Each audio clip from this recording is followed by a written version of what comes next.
আজকের ভিডিওতে আমরা মাইক্রোসফট ওয়ার্ডের এমন একটি ট্রিক সম্পর্কে জানব যেটি অ্যাপ্লাই করলে স্ক্রিপ্ট রাইটিং কিংবা রিপোর্ট রাইটিং এর ক্ষেত্রে আমাদের কাজ অনেকটা সহজ হয়ে যাবে।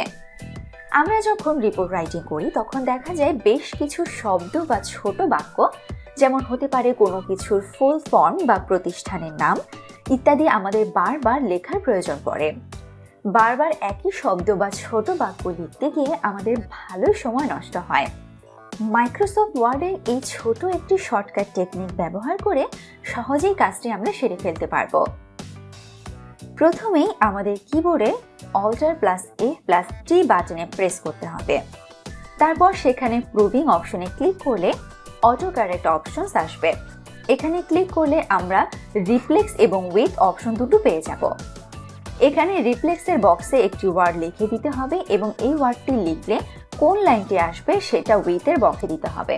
যেমন আমি রিপ্লেক্সের বক্সে লিখে দিলাম GoEdu এবং উইথের বক্সে লিখে দিলাম GoEdu-Online লার্নিং প্ল্যাটফর্ম। এরপর অ্যাডে ক্লিক করে ওকে বাটনে প্রেস করে দিতে হবে।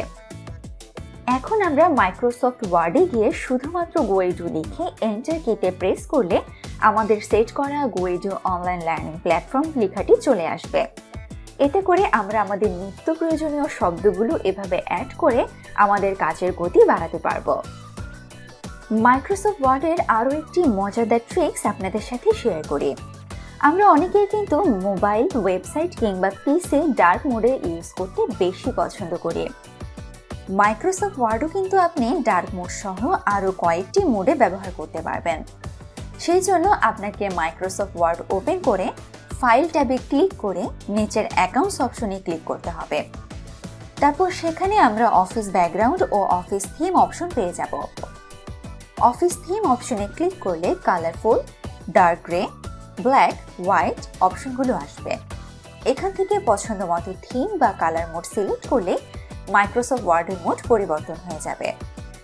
মাইক্রোসফট ওয়ার্ড সম্পর্কে খুব সহজে ও অল্প সময়ের মধ্যে আরও জ্ঞান অর্জন করতে আপনাদের জন্য রয়েছে GoEduর পক্ষ থেকে পূর্ণাঙ্গ কোর্স।